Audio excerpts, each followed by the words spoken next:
দিতে যাব।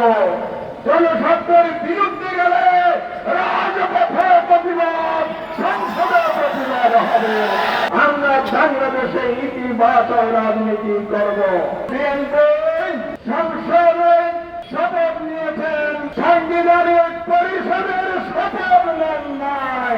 সংসদ থেকে রাজপথে কেন এনার জবাব হলো, এদেশে 12 তারিখ একটা নির্বাচন হয়েছে, একই নির্বাচন কমিশন, একই তফসিলের অধীনে একই দিনে 2টি ভোট হয়েছে।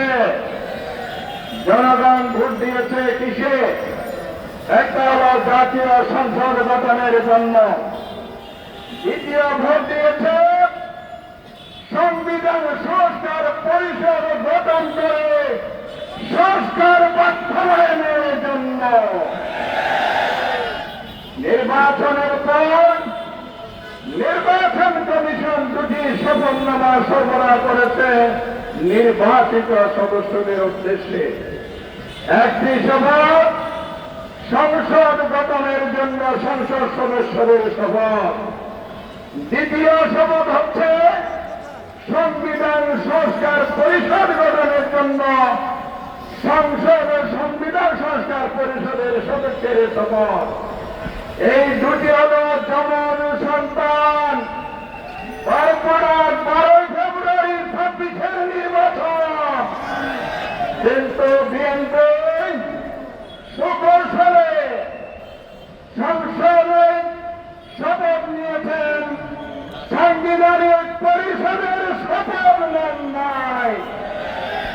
দলের মধ্যে অমান্য করেছেন, অবজ্ঞা করেছেন, জাতিকে অপমান করেছেন।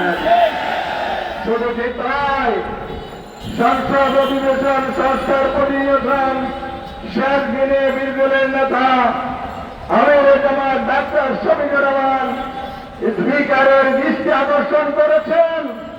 আজকে শেষ দিন, কি করবেন বলুন? সমাধান দিতে পারে নাই, সময় কম। আমাদের বার্তা সুস্পষ্ট।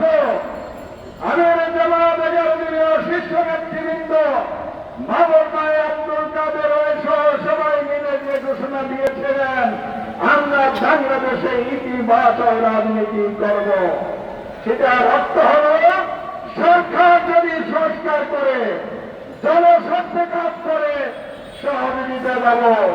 জনস্বার্থের বিরুদ্ধে গেলে রাজপথে প্রতিবাদ, সংসদে প্রতিবাদ হবে। সেই জন্য আমরা এসেছি।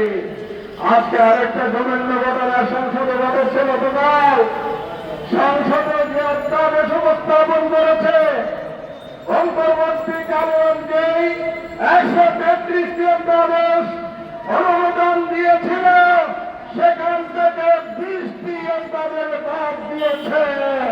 তার মানে সংসদের গুরুত্বপূর্ণ একটি অংশের খবর রচনা করেছে। এখন তাই তারা করছে সংস্কার না করে সংশোধনী বিল আনা। সংশোধন সংসদের মৌলিক কাজ, রুটির কাজ। এটার জন্য জুলাই বিপ্লব হয় নাই, এটার জন্য গণভোট হয় নাই। তাই অবিলম্বে সংস্কারকে এড়িয়ে গিয়ে আবার ফ্যাসিবাদ যদি কায়েম করতে চান, ইতিহাস থেকে সবাই নেন, সেই পরিণতি আপনাদেরকে ভোগ করতে হবে।